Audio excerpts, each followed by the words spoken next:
how to clear your interview if you are not in fluent in English. So guys, this is a very मतलब ये बहुत ही frequently होता है. English नहीं आती है मुझे, बट इंग्लिश में इंटरव्यू है. Now what can I do? So आपको नर्वस होने की ज़रूरत नहीं है. सबसे पहले आपको थोड़ा सा इंग्लिश प्रोनाउंसिएशन पे ध्यान देना चाहिए. सबसे पहले आपको जो सेंटेंस मेकिंग होनी चाहिए वो थोड़ी शॉर्ट होनी चाहिए और टू द पॉइंट होनी चाहिए. उसके बाद जब भी आप इंग्लिश बोलें तो टेक्निकल वर्ड्स ना बोलें, क्योंकि उनका प्रोनाउंसिएशन भी कठिन होता है और उनको समझना भी थोड़ा कठिन होता है जिनका इंग्लिश बैकग्राउंड नहीं होता है, राइट. सो थोड़े इजी सेंटेंस बोले, टू द पॉइंट बोले, जो इंटरव्यूअर को चाहिए उसको को रिलेट करने की कोशिश करें. So what can be the answer? Make sure you practice the common interview question in English before the actual interview. जैसा मैंने आपको बताया, spend some time in researching the company. मैंने बोला आपको जॉब डिस्क्रिप्शन, कंपनी के बारे में, इंडस्ट्री के बारे में आप पढ़िए और उसके बारे में आप इंटरव्यू क्वेश्चंस प्रिपेयर कीजिए. Knowing the language of the company and can also help you understand answer the question. Knowing the language of the company मतलब वहाँ पे क्या प्रेवलेंट है उस कंपनी में, आपको जब इंटरव्यू में आप जाएंगे तो आपको पता चल जाएगा. तो आप जब बात करेंगे आपको समझ में आएगा. तो उससे पहले आपको प्रिपेयर करके जाना है कि अगर मुझे हिंदी में क्वेश्चन पूछ लिया या मुझे इंग्लिश में क्वेश्चन पूछ लिया तो हाउ शुड आई रिएक्ट.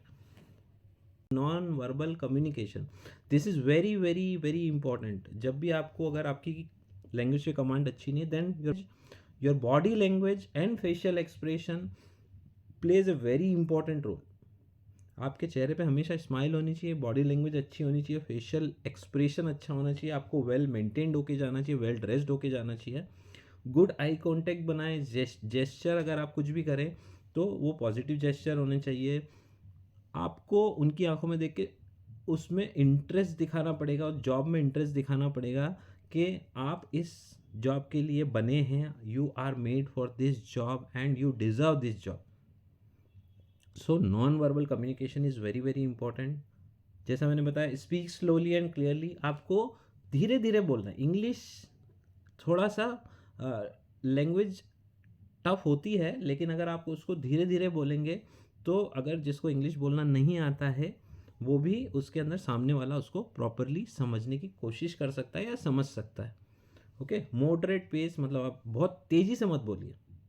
आपको अगर इंग्लिश थोड़ी सी आपकी वीक है तो आप धीरे धीरे बोलिए, सेंटेंस को बना के बोलिए और जिस जिस तरह से इंटरव्यूअर को समझ में आ सके इस तरह से आंसर बनाइए.